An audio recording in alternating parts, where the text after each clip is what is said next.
record, masuk ke desktop, share.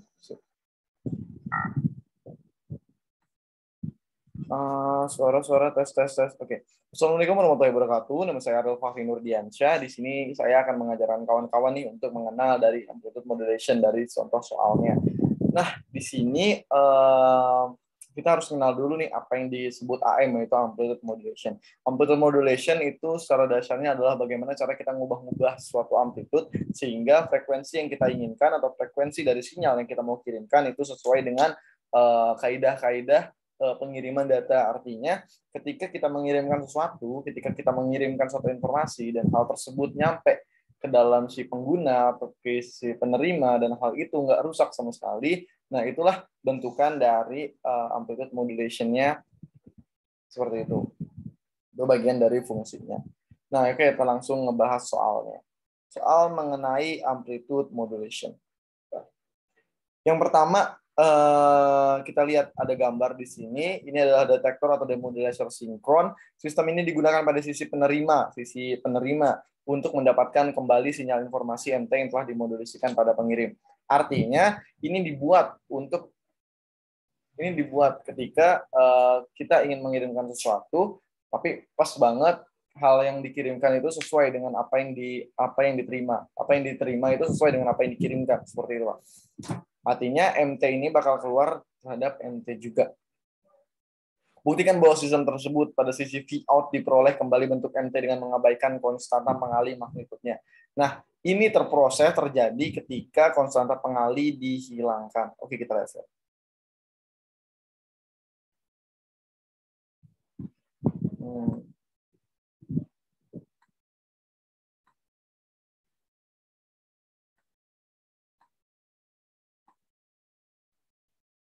Oke, kita lihat. Yang pertama kita harus mengenal dulu di sini. Sinyal awalnya yang mana? Sinyal awalnya adalah yang ini. Oke. Ini adalah sinyal awal. Lihat yang MT ini. Sinyal awal yang MT.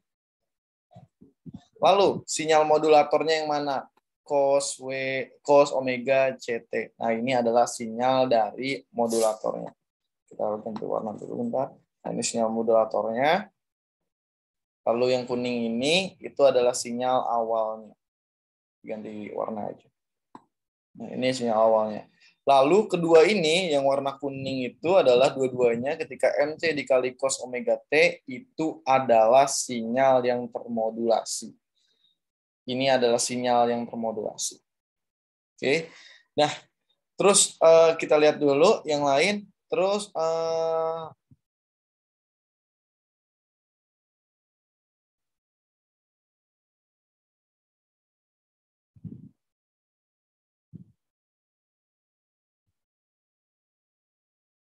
kita lihat dulu di sini. Nah, bentukan dari pengalian lagi itu adalah sinyal modulator. Ini sama aja nih, cos omega CT sama-sama sinyal modulator. Ini adalah sinyal modulator. Nah, yang diinginkan adalah ketika MT ini dimasukkan dengan rumus ini, dengan modulasi ini, akhirnya keluar juga sinyal Vout berupa MT. Oke. Sinyal Vout berupa MT. Nah, hal tersebut buktikan dengan cara pengurangan dari mengabaikan dari konstanta pengalih dan magnitudenya atau magnitudenya. Nah, hal tersebut bisa terjadi. Gimana terjadinya? Kita lihat dulu sebentar.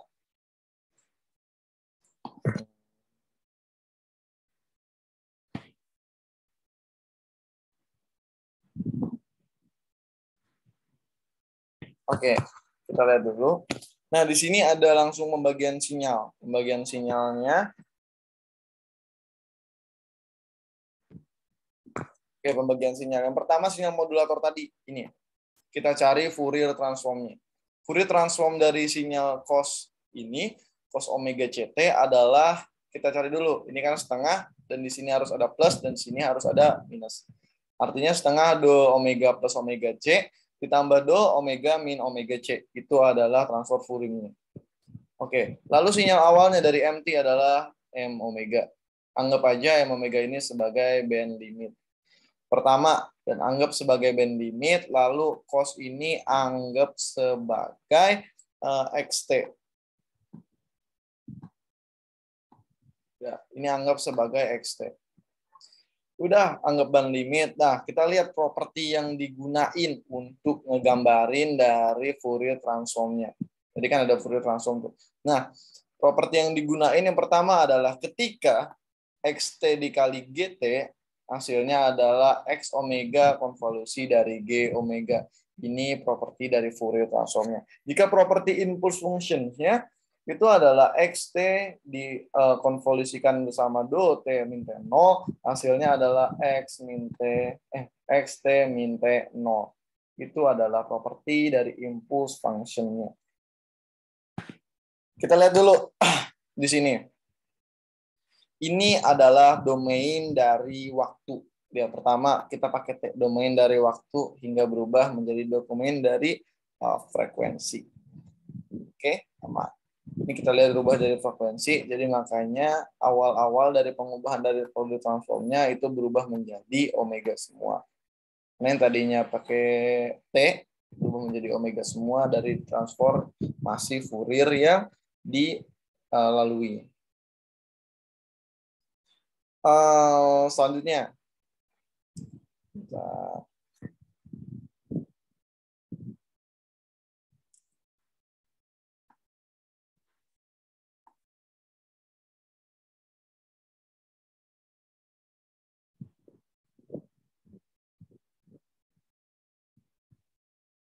Selanjutnya, kita dapat VT. Tadi kita lihat dulu seperti di sini. Nah, ini tadi udah masuk ke properti Fourier transform. Nah, kita lihat dulu di sini. Tadi kan bentukan dari sinyal plus dan minusnya bentukannya seperti ini. Lihat dulu, kita buat di sini. Di sini bagian dari plus omega C, di sini bagian dari minus omega C. Nah, ini masuk bagian yang seperti ini. Sedangkan bentukan dari M omega ini, nah bentukannya kayak gimana? Bentukannya adalah kalau W omega berarti seperti ini ya.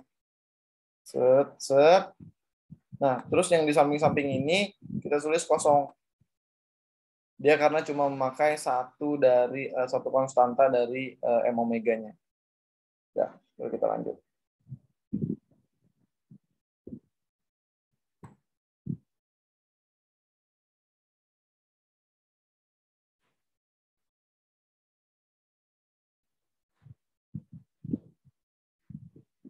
Ya, kita lihat lagi.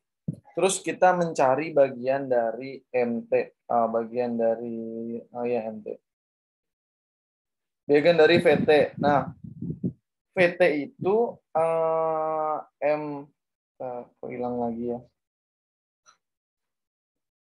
Nah, VT itu bentukannya seperti ini. Kita lihat dulu, ini kan sinyal awal melalui sinyal dari tadi, sinyal modulator itu ditransformasikan Fourier seperti ini kan, yang tadi sesuai dengan rumusnya tadi. Propertinya juga tadi kita gunain.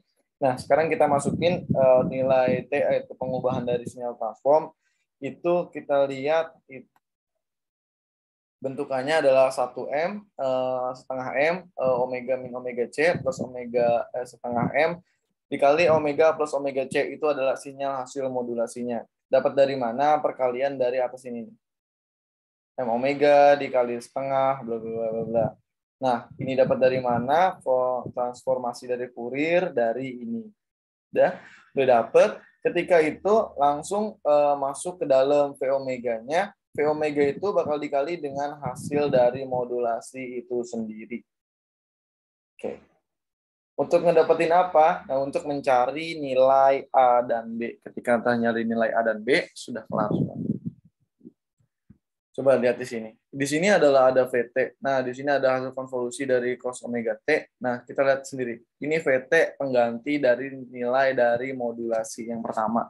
Nilai modulasi dari yang awal. Nah, ini MT cos omega CT.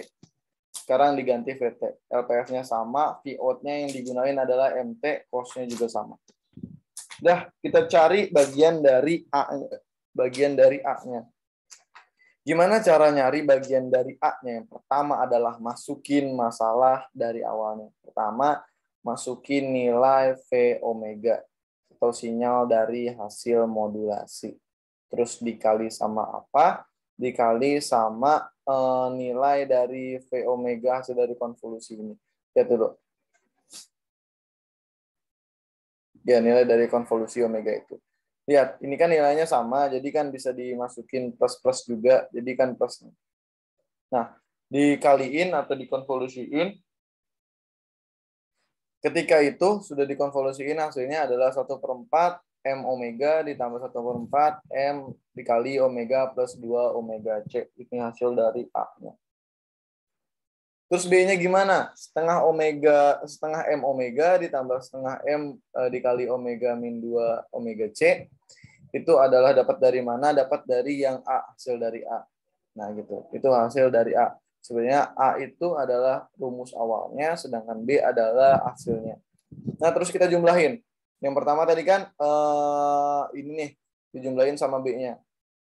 Jumlahin sama B berarti setengah M omega ditambah 1/4 M omega min 2 omega C ditambah 1/4 M omega ditambah 2 omega C.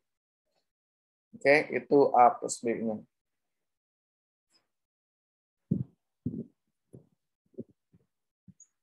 Oke, lanjut. Sekarang kita langsung to the point aja untuk ke yang tadi. Pertama tadi VT-nya oke, VT-nya masuk situ. Lalu konvolusi di sini menggunakan A plus B untuk masuk ke dalam Fourier transformnya. Langsung habis itu masuk ke dalam Vout atau hasilnya. M omega konvolusinya dengan MT yaitu fungsi sinyal originalnya. LPF-nya A plus B sama dengan 1/2 M omega. Hasilnya MT juga. Karena awalnya fungsi sinyal original itu di Fourierin, ditransformin atau dikonvolusiin, itu hasilnya MT. Nah, setengahnya hilang dari mana? Kita lihat dulu. Inilah fungsi dari amplitude modulation. Artinya ketika magnitudenya dihilangkan. Pertama kita lihat dulu di sini. Di sini ada minus omega C, di sini ada omega C. Nah, di sini ada M omega. Nah, ini adalah bagian dari sinyalnya. Bentukan kayak gini. Nah, yang dicari itu adalah lebar bandwidth-nya kan kalau AM. Nah, lebar bandwidth-nya aja. Samping-sampingnya kosong, artinya ini tuh kosong. Artinya dua ini kosong, nggak ada nilainya. Ketika nggak ada nilainya, berarti yang bisa cuma setengah dong. M-nya kan udah masuk setengah MT. Nah, setengah karena AM sehingga nilai bandwidth-nya aja yang diterima, jadi nilai MW-nya aja yang diterima, samping-sampingnya nggak ada, artinya setengahnya dihilangin untuk bagian dari AM, sehingga output-nya keluarnya AM juga. Dah, itu untuk penjelasannya. Jadi ketika M cos omega CT dikonvolusiin, dibuat rangkaian seperti ini, sehingga Vout-nya bakal muncul MT dengan syarat mungkin kalau emang bukan AM, ini bakal jadi setengah seperti ini, 1/2 MT. Karena AM setengahnya dihilangkan. Udah sih itu saja dari saya yang bisa saya sampaikan. Saya mohon maaf jika ada kekurangan dan salah kata. Saya akhiri. Wassalamualaikum warahmatullahi wabarakatuh. Stop share. Kali ya.